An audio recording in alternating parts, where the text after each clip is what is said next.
बिस्मिल्लाहिर्रहमानिर्रहीम। आज का हमारा जो टॉपिक है कार्बोक्सिलिक एसिड के रिएक्शंस में, उसका नाम है फॉर्मेशन ऑफ अमाइड। तो फॉर्मेशन ऑफ अमाइड के रिएक्शंस करने से पहले हम लोगों ने जिस चीज़ को करना है वो इसका जनरल मैकेनिज्म है। तो मैकेनिज्म इज वेरी इजी, आपने बस इसको जरा एक दफ़ा देखना है गौर से, इंशाल्लाह आपको समझ आ जाएगा। ये आपके पास कार्बोक्सिलिक एसिड है CH3COOH। आप सबको पता है कि इलेक्ट्रोनेगेटिविटी डिफरेंस होने की वजह से कार्बोक्सिलिक एसिड का जो मॉलिक्यूल है इसमें ऑक्सीजन पर पार्शियल नेगेटिव और कार्बन पर पार्शियल पॉजिटिव चार्ज है। अच्छा, यहाँ पर आपके पास अमोनिया है। अमोनिया में आपको पता है नाइट्रोजन पांचवें ग्रुप से बिलोंग करती है और इसके आउटर मोस्ट ऑर्बिट में 5 इलेक्ट्रॉन है। तो 3 इलेक्ट्रॉन जो है वो हाइड्रोजन लेकर आया है और नाइट्रोजन के 3 वैलेंस इलेक्ट्रॉन के साथ म्यूचुअल शेयरिंग करके 3 सिंगल कोवेलेंट बॉन्ड बन गए हैं हाइड्रोजन और नाइट्रोजन के एटम्स के दरमियान। और एक आपके पास यहाँ पर लोन पेयर मौजूद है जो नाइट्रोजन के ऊपर मैंने शो कर दिया। अब लोन पेयर होने की वजह से nitrogen is having a capability to attract positive charge. तो यहाँ पर इस कार्बन के ऊपर पार्शियल पॉजिटिव चार्ज है, जिसकी वजह से नाइट्रोजन इस कार्बन को के साथ बॉन्ड बनाने के लिए बेताब है। तो नाइट्रोजन अपने इस लोन पेयर को यूटिलाइज करेगा कार्बन और अपने दरमियान बॉन्ड बनाने के लिए। और यहां पर देखें, जब नाइट्रोजन अपने एक इलेक्ट्रॉन पेयर को डोनेट करेगा for the formation of coordinate covalent bond, तो कार्बन और नाइट्रोजन के दरमियान यहां पर बॉन्ड बन जाएगा। लेकिन कार्बन की टेट्रावैलेंसी को सस्टेन करने के लिए ये जो डबल बॉन्ड है, यहां पर ये जो इलेक्ट्रॉन पेयर है that will be shifted towards oxygen atom. ये ऑक्सीजन एटम पर शिफ्ट हो जाएगा, जिसकी वजह से ऑक्सीजन पर नेगेटिव चार्ज आ जाएगा और नाइट्रोजन और कार्बन के दरमियान बॉन्ड बन गया। लेकिन यहां पर एक बात जो है वो काबिल फहम है, और वो ये कि नाइट्रोजन पे पॉजिटिव चार्ज क्यों आ गया।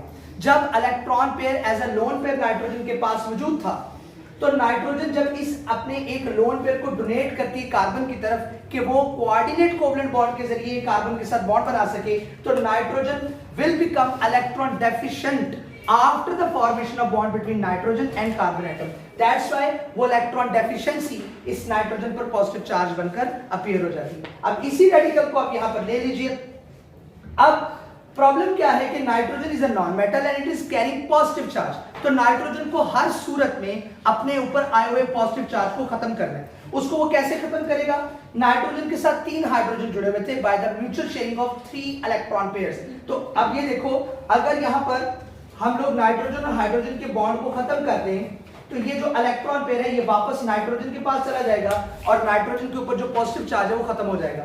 तो यहाँ पर ऑक्सीजन है जिसके पास 2 लोन पेयर्स हैं, वो इस हाइड्रोजन आयन को अपनी तरफ खींचेगा, जिसकी वजह से यहाँ पर क्या बन जाएगा? OH2।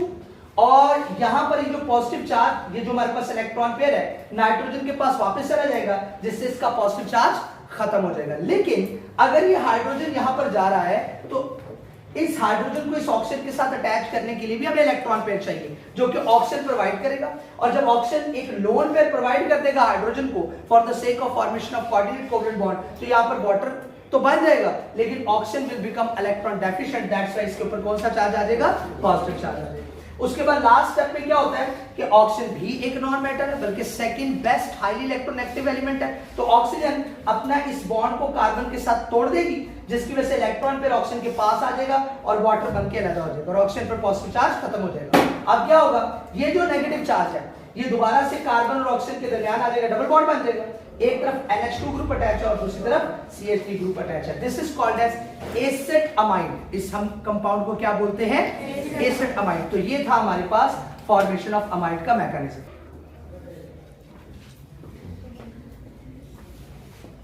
अच्छा जी, मैकेनिज्म के बाद आपके पास आपकी टेक्स्ट बुक में ये रिएक्शन दिया हुआ है। यहाँ पर आप देख सकते हो हमारे पास एसिटिक एसिड है और ये अमोनिया है। होगा क्या? यहाँ पर ये जो अमोनिया है, as carrying 1 lone pair, it will attract this hydrogen और यहाँ पर अमोनियम आयन बन जाएगा, CH3COO वैसे ही देगा। उसके बाद आप क्या करेंगे? यहाँ पर जस्ट आपने इसी सब्सटेंस को हीट करना है। जब आप इसको हीट करेंगे तो यहाँ से 2 हाइड्रोजन निकलेंगे, यहाँ से 1 ऑक्सीजन निकलेगा, ये बना देगा वाटर। ठीक है, तो यहाँ पर NH4 था ना पहले, जब 2 हाइड्रोजन निकल गए तो क्या रह गया? NH2। यहाँ पर COO था, 1 ऑक्सीजन भी निकल गया तो क्या रह गया? CO। Is it okay? तो this is these are the reactions of that particular mechanism. उसके बाद नेक्स्ट आपके पास जो रिएक्शन आ रहा है वो आ रहा है फॉर्मेशन ऑफ एसिड एनहाइड्राइड। ये भी बड़ा सिंपल सा है। आप एसिटिक एसिड के 2 मॉलिक्यूल ले लो और P2O5 फास्फोरस पेंटॉक्साइड को आप एज ए कैटालिस्ट इस्तेमाल करो। अब यहां पर क्या होगा, सॉरी ये एज ए डिहाइड्रेटिंग एजेंट होगा। यहां पर OH और H जो है वो यहां पर वाटर बनकर अलग हो जाएगा। एक कार्बोक्सिलिक एसिड OH देगा, दूसरा कार्बोक्सिलिक एसिड H देगा, वाटर बन गया। अब जब यहां से OH और H निकल गया तो ये ऑक्सीजन इस कार्बन और कार्बन के साथ ये डेवलप कर देगा ये लिंकेज, दिस लिंकेज। समझ आ रही बात की? यानी ये जो H गया है ये अपना इलेक्ट्रॉन पेयर इधर ही छोड़ गया, यहां पे एक ऑक्सीजन की तरफ से आया था, एक हाइड्रोजन की तरफ से आया था, ये ऑक्सीजन के पास चला गया लोन इलेक्ट्रॉन पेयर, ये हाइड्रोजन और OH आपस में मिलकर वाटर में डेवलप हो गए। अब कार्बन को इस ऑक्सीजन के साथ जुड़ना है तो ऑक्सीजन इस इलेक्ट्रॉन पेयर को यूटिलाइज करेगा और ऑक्सीजन और कार्बन के दरमियान एक बॉन्ड बन जाएगा। This is formation of acid and hydrogen.